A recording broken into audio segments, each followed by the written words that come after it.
Y aquí tenemos con nosotros al profesor Thomas Koopmans, que es una autoridad, porque el profesor Koopmans es profesor de Historia de la Agricultura, de la Arquitectura y del Patrimonio de la Iglesia, y sus investigaciones se están centrando en la arquitectura sagrada católica y en la investigación sobre los monasterios medievales y sobre la reutilización de las iglesias. Y él es académico en la Universidad de Lovaina y también algunos aspectos de Asia Oriental. Koopmans es cofundador de una organización que creo que muchos conocen, Future for Religious Heritage, FRH es la sigla, que promueve muchísimas iniciativas y,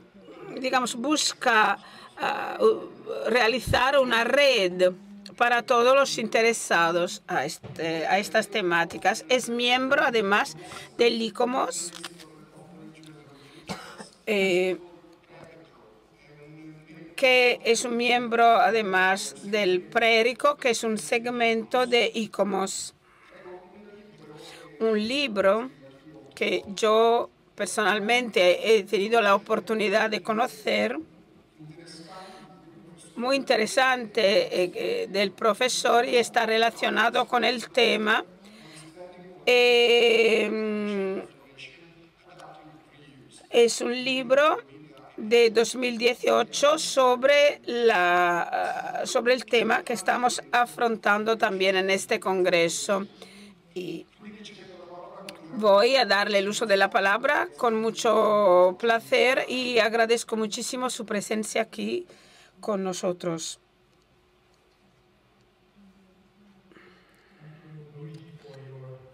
Muchas gracias, Luigi, por esa presentación tan cariñosa. Gracias por la invitación. Y estoy aquí para hablar de las últimas tendencias en el contexto del patrimonio, que un patrimonio vivo. El patrimonio vivo se define como patrimonio cultural tangible o intangible que se está utilizando para su finalidad originaria, con fuertes relaciones con una comunidad de base.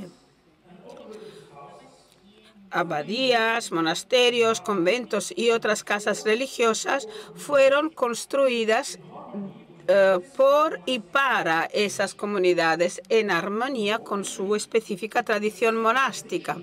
Consecuentemente, la secularización de las casas religiosas significa una ruptura en esa continuidad de la tradición religiosa, pues una pérdida irreversible del patrimonio vivente, vivo. El punto, pues, el objetivo de mi presentación es contestar a esa pregunta. ¿Es posible perpetuar el espíritu o el patrimonio intangible dentro del monasterio después del abandono de esa comunidad religiosa que vivía allí? Y, en otras palabras, ¿cuáles son las condiciones para mantener vivo el espíritu del lugar después que la comunidad dejó ese lugar, se fue de aquel lugar? El uso de edificios existentes por finalidades diferentes de su finalidad originaria es una práctica antigua. De todas formas, el uso, la adaptación de edificios históricos conscientes del significado histórico del lugar es algo más reciente. Se ha teorizado ya en diferentes documentos internacionales de ICOMOS, como por ejemplo la Carta de Venecia de 64 y la Carta de Burra, es un lugar de Australia, de 2013. Pues la declaración de 2018 del Leeuwarden promovió los múltiples beneficios de la reutilización de nuestro patrimonio. procesos inteligentes que estriban en la calidad y en un diálogo entre patrimonio y arquitectura contemporánea. Hoy en día, el reuso adaptivo que se adapta es algo que se refiere a todos los edificios y está evolucionando según criterios que incluyen la economía, los aspectos culturales, la sostenibilidad y la vida social y comunitaria, la educación y el medio ambiente, entre los otros elementos. Esa presentación mía está organizada en 3 partes. La primera quiere afrontar el tema de la secularización de las casas religiosas antes de la era moderna y las consecuencias sobre el patrimonio, la herencia de esos lugares. El segundo aspecto se centrará sobre el concepto de patrimonio vivente en general y patrimonio religioso vivente en lo específico. Y la tercera parte será enfocada sobre el desafío de mantener vivo, por lo menos en parte, mantener viva la tradición del pasado mediante la conciencia, el conocimiento del espíritu del lugar en que estas comunidades han vivido y el uso diferente de esos lugares, de esos edificios, diferente del fin para el cual fueron proyectados, no es algo nuevo. En los países protestantes, los monasterios, abadías, conventos, a menudo fueron derrumbados o abandonados. En el ámbito rural, los molinos, todas las granjas de los monasterios pasaron a otras propiedades. Los monasterios siempre han sido muy buscados, muy interesantes por su valor inmobiliario y por el contenido. En muchas casas su presencia se recuerda, por ejemplo, con el nombre de una calle, de una carretera. Y con la Revolución Francesa se dio una nueva destrucción de las propiedades de la iglesia. En Bruges, por ejemplo, las 11 casas masculinas y las 22 femeninas fueron suprimidas y enseguida la mayoría de esos edificios desaparecieron del paisaje urbano y esa grande distribución inmobiliaria representó un regalo extraordinario para la ciudad. En el siglo XIX, los acuerdos reglamentaban la relación entre estados, diócesis, parroquias, pero no incluían los institutos de vida consagrada. Los gobiernos anticlericales luchaban contra los institutos religiosos y con nuevas oleadas de expulsión, embargos y ventas, se verificó en muchos países como Portugal, España, Suiza, Francia, sin olvidar la Rusia comunista después de 2017 y Europa Central desde 45 al 89. Muchas fueron las casas religiosas suprimidas y muchas casas fueron salvadas, fueron rescatadas por usos sostenibles. Muchos institutos católicos, escuelas, han conservado su finalidad, pero secularizándose. Y claramente, por ejemplo, había necesidad de poder utilizar jardines, claustros, granjas domésticas, que representaban bienes espaciales que solo las casas religiosas podían ofrecer. En mi libro, La vida dentro de los claustros, propuse una tipología de otros usos que pueden ser realizados desde las fábricas a las granjas y casas residenciales, cuarteles, palacios de justicias, museos, bibliotecas, y que pueden ser utilizados para brindar nueva vida a estos edificios.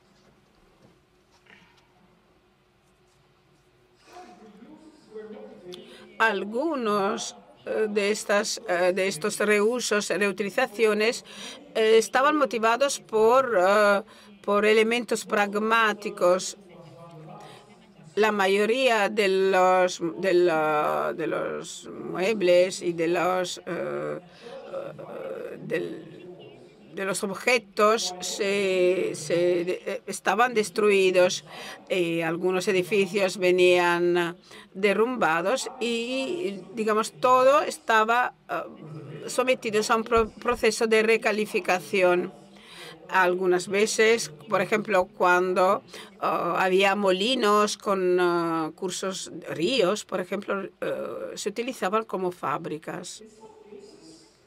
En algunos casos, el Estado rescató archivos y libros seleccionando obras de arte, trasladándolas en museo, bibliotecas y archivos de nueva creación. Esto representó una primera forma de patrimonialización de los bienes muebles y al mismo tiempo, pero una forma de secularización. En los museos, las obras de arte religiosa fueron decontextualizados, perdiendo así sus intentos y sus finalidades originarias como objetos de devoción.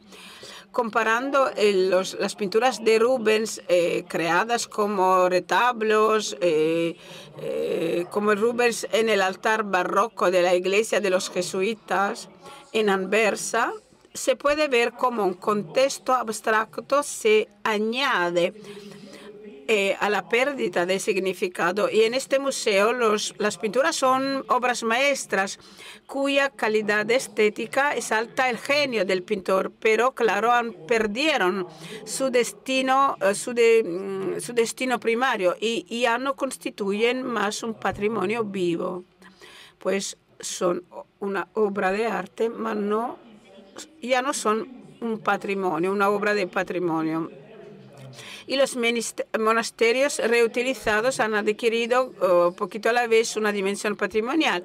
Y ese proceso se desarrolla cuando el objeto perdió su valor y está amenazado. Y los ejemplos mejores son las ruinas. La ruina es un edificio abandonado que no es utilizado. Y siglos después de la destrucción, las ruinas han, por ejemplo, atraído a artistas románticos que han suscitado una suerte de nostalgia del patrimonio, igualmente como por lo que acontece con la época romana o griega. Pues estas piedras han impactado en el enfoque tradicional en el siglo XIX, por ejemplo, y que por mucho tiempo fue exclusivamente centrado en el aspecto material. Estos sitios no representan un patrimonio vivente, pero conservan altos valores estéticos y históricos pero no están relacionados con las comunidades que vivían y claramente no tienen relaciones con las personas. Así como una decontextualización que las obras de arte religiosas contribuyó a la secularización, muchas abadías reconvertidas se han convertido en monumentos nacionales y han representado un elemento central en las políticas de conservación de los países, no sé, San Michel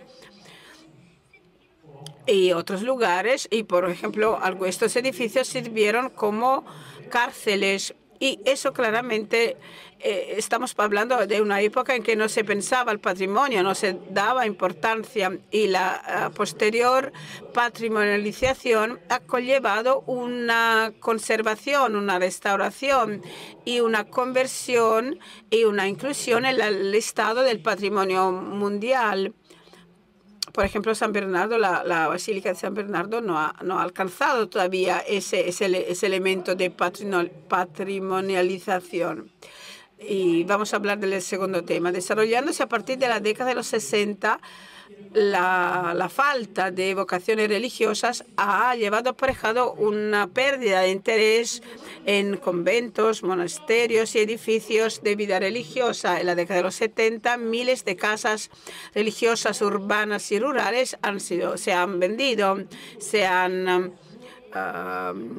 derrumbados, se han abandonados o se han readaptados en Europa y en América pero claramente con un impacto muy hondo sobre todas las órdenes religiosas internacionales. Claro, la situación no es igual en cualquier lugar. Francia, Bélgica, Holanda son los que más han y claramente muchos de los institutos religiosos están experimentando un envejecimiento.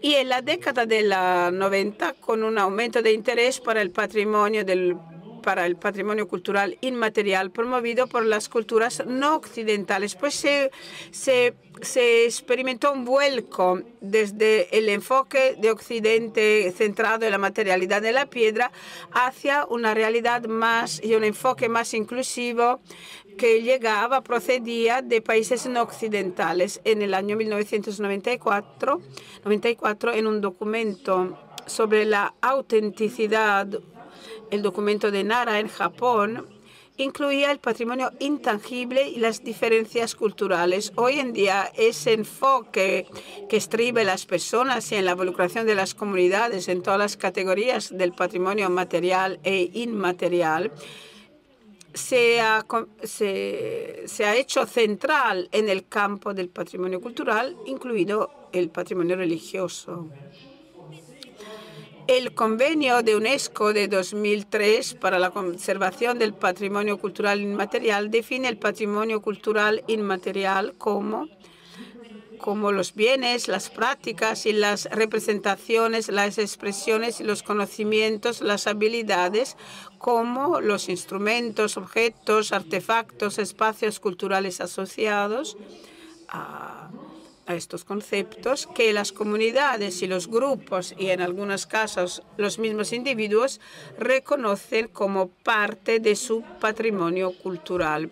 Ese patrimonio inmaterial transmitido a las generaciones, a las varias generaciones, se crea constantemente por parte de las comunidades y los grupos en respuesta al contexto, a la interactuación con la naturaleza y con la historia, y brinda un sentido de continuidad, de identidad, promoviendo así el respeto de la diversidad cultural y de la creatividad humana. En el año 2003, hace 19 años atrás, la ICCROM, el Centro Internacional para el Estudio y la Conservación de los Bienes Culturales y de la Restauración, que tiene aquí la sede en Roma, organizó un foro específico sobre la conservación del patrimonio religioso vivente, que de hecho es el tema de ese congreso. Y en la introducción de los trabajos se esbozaron 6 puntos para conciliar fe y conservación. La conservación de un patrimonio religioso vivente. Cambio de las necesidades religiosas, litúrgicas y funcionales. 2. Las necesidades para una fe coexistente. 3. Interés fluctuante para la religión. 4. Crecientes presiones seculares sobre los lugares de valor con importancia religiosa. 5. Museificación de lugares y objetos religiosos. 6. Intervenciones de conservación. Continuidad de la fe contra conservación científica. Todo eso tiene que ver con el patrimonio vivente.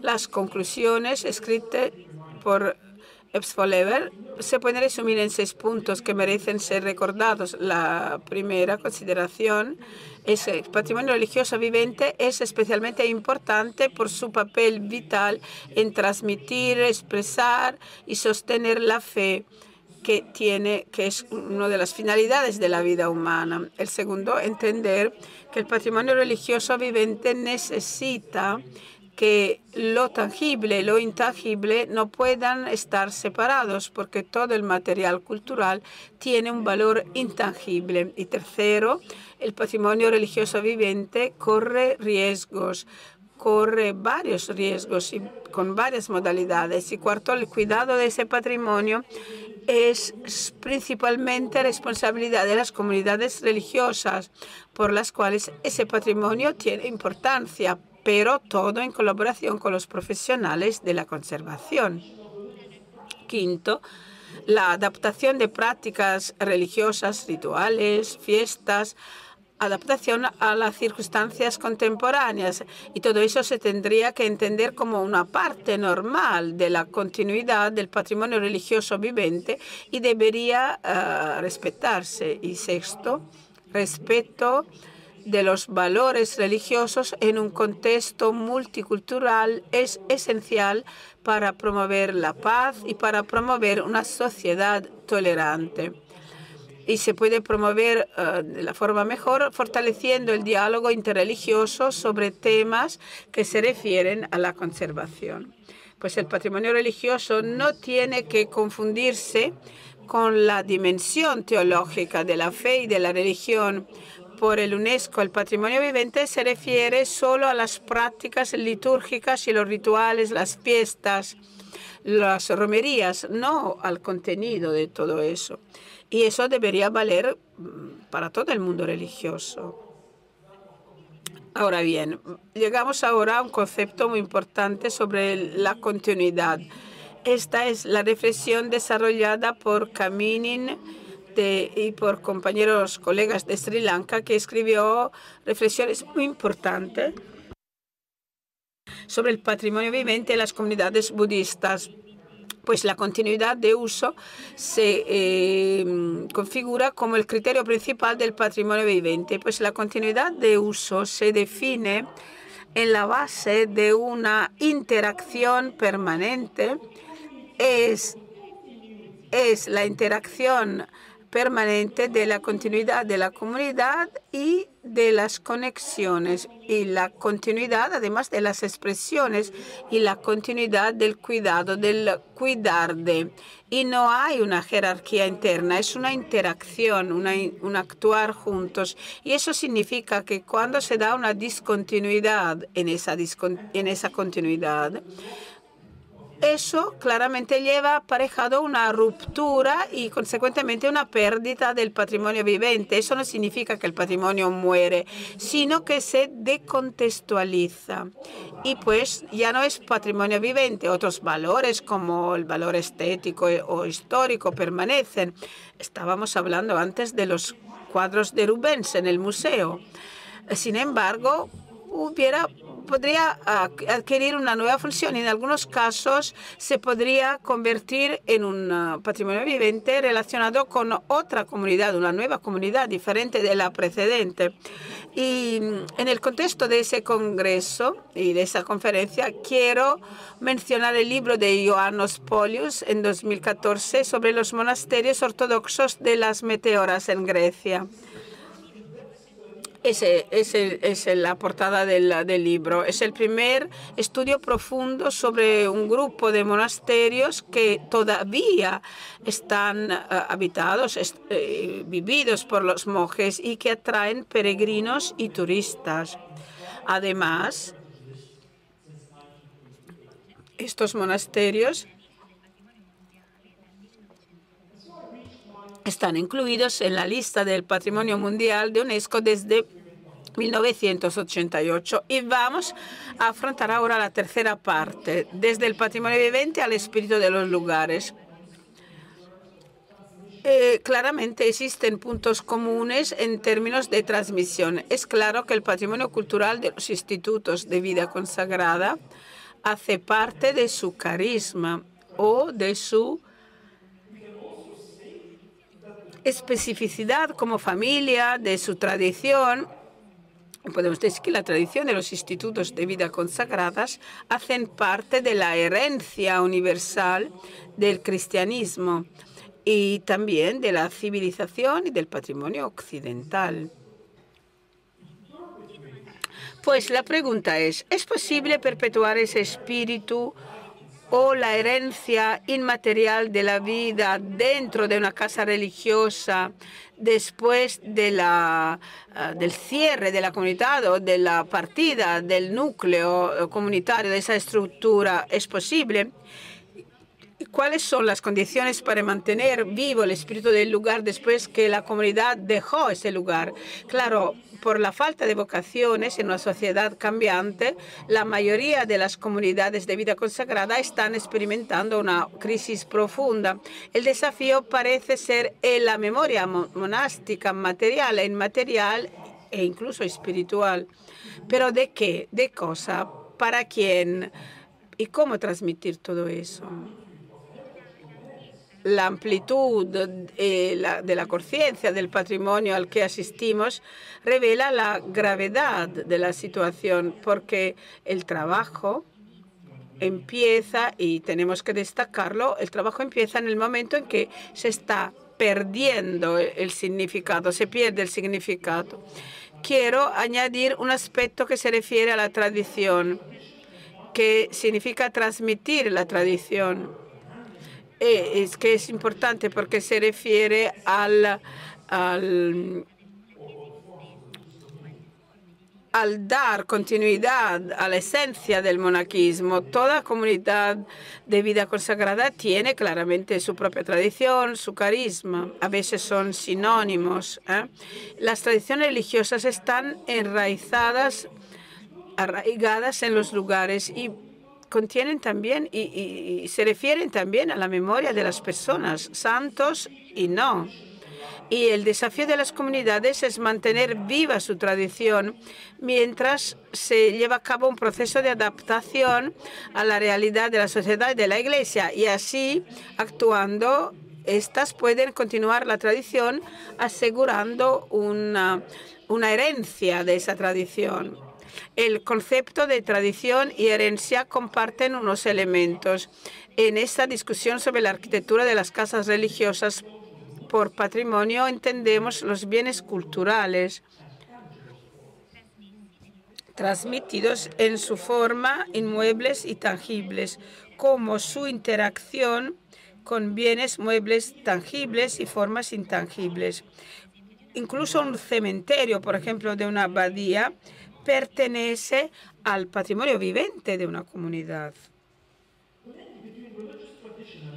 Pues el lazo, el vínculo entre la tradición religiosa y la arquitectura monástica es el espíritu del lugar, que fue definido por Loreto Jean, un investigador, como una relación entre patrimonio tangible e intangible. Y Pierre Lussier, otro canadiense, investigador canadiense, reflexiona sobre la tradición espiritual y el espíritu del lugar, expresando perfectamente el meollo del uso adaptivo del patrimonio monástico. Entre la espiritualidad de las familias religiosas y la arquitectura de los edificios y los medios de su acción, hay unas correspondencias que tienen mucho más valor y tienen más valor en el espíritu del lugar contenido en estos objetos. Es el espíritu del lugar que constituye el basamiento, la base de las casas religiosas, y si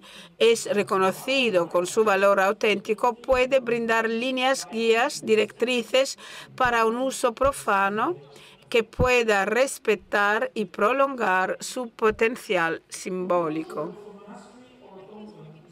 El cierre de un monasterio o de un convento habitualmente se acompaña con la pérdida del patrimonio vivente vivo, una discontinuidad en la tradición de la familia religiosa, pero ninguna ruptura de ese género en el patrimonio material se acontece. Cuando un ministerio se cierra y la iglesia ya no es un lugar sagrado, la pregunta es si ese cierre puede ser suficiente para borrar, para poner al lado completamente lo complejo de los significados encarnados en un monasterio, transformándolos y convirtiéndolo en un simple contenedor para llevar adelante otro uso. Y es en este específico momento que se da el desafío. ¿Cómo se puede efectuar ese paso, ese pasaje desde la sacralidad de la religión a la sacralidad del patrimonio y de la cultura? Y hacer todo eso de forma eficaz, con éxito. Es posible este traslado, esta transferencia sin perder el espíritu del lugar. Y aquí interviene la educación al patrimonio religioso con sus preocupaciones por los aspectos religiosos, seculares, materiales e inmateriales y todo lo que eso conlleva. ¿Cuál debería ser la respuesta a una verdadera demanda de turistas, de peregrinos, de religiosos? Los sitios monásticos como patrimonio vivente, profano, religioso, tesoro, ruinas, atraen a muchos visitantes y con varios motivos justamente. Muchos están buscando puntos de referencias, están buscando silencio, están buscando un espacio donde poder ralentizar su vida, una espiritualidad, y esas necesidades parecen pertenecer a una sociedad alejada del catolicismo. Y también muchos sociólogos han destacado ese aspecto. Y esas podrían ser formas recientes de reutilización sociocultural dirigida a conservar el patrimonio cultural mueble e inmueble como el espíritu del lugar. Entre las varias experiencias recientes, quiero clausurar mi presentación con dos ejemplos. Claro, no sabemos si son sostenibles a largo plazo, pero un ejemplo reciente es una antigua abadía masculina en un contexto rural y el otro es un monasterio femenino en un casco antiguo. La aldea de Francisco, abierto en 2020 en una abadía cerca de Toulouse. Sí, abrimos su página web. La misión es que la aldea de Francisco ilumina y amplíe espacios de vida compartida que reúnen personas vulnerables y sus acompañantes alrededor de tres ejes: vivir juntos, actividad económica y ecología integral.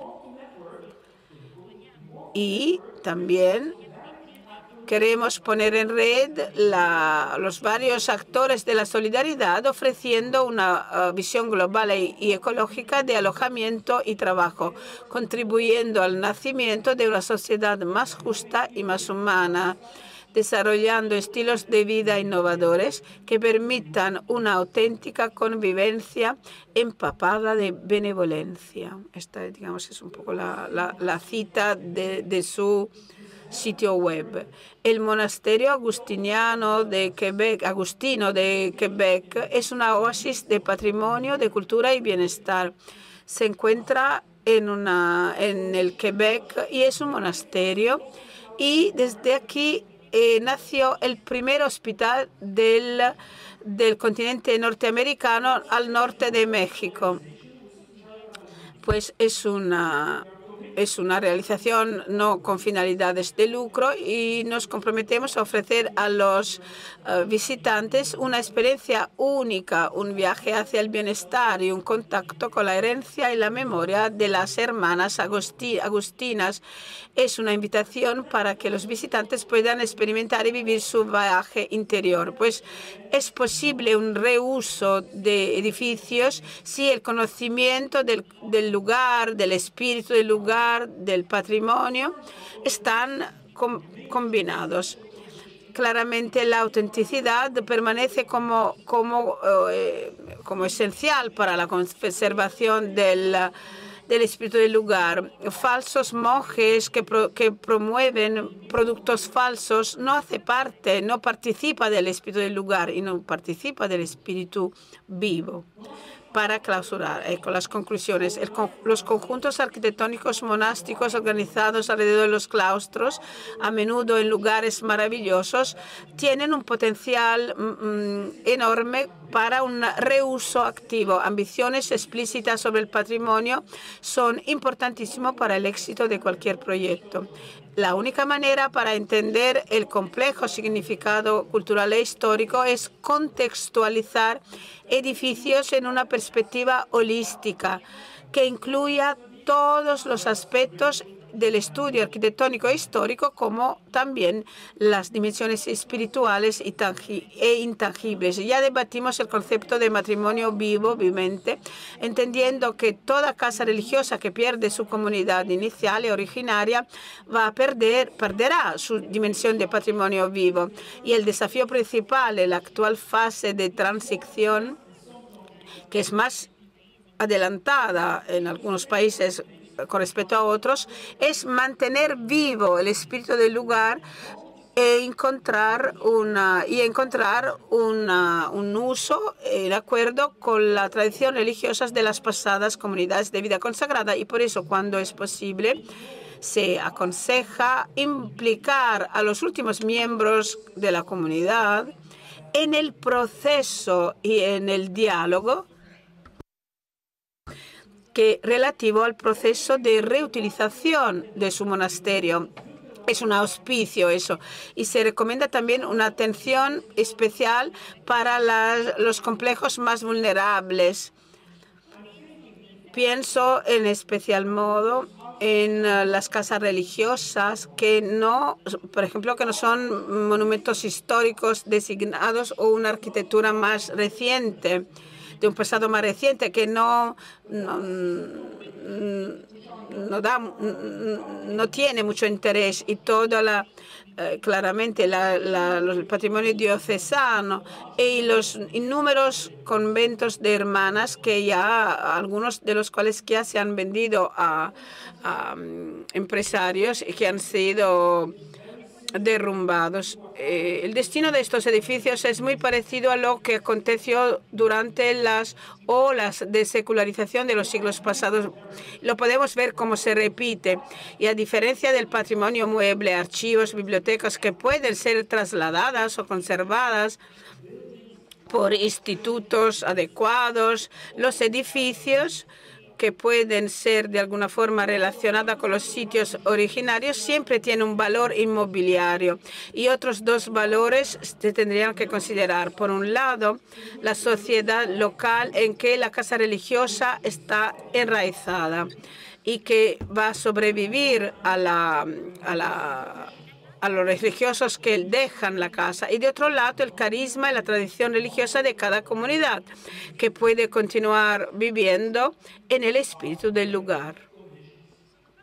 Son estas las condiciones que podrían llevar a la comunidad de un patrimonio adaptado a ser nuevamente vivo. Gracias por su atención.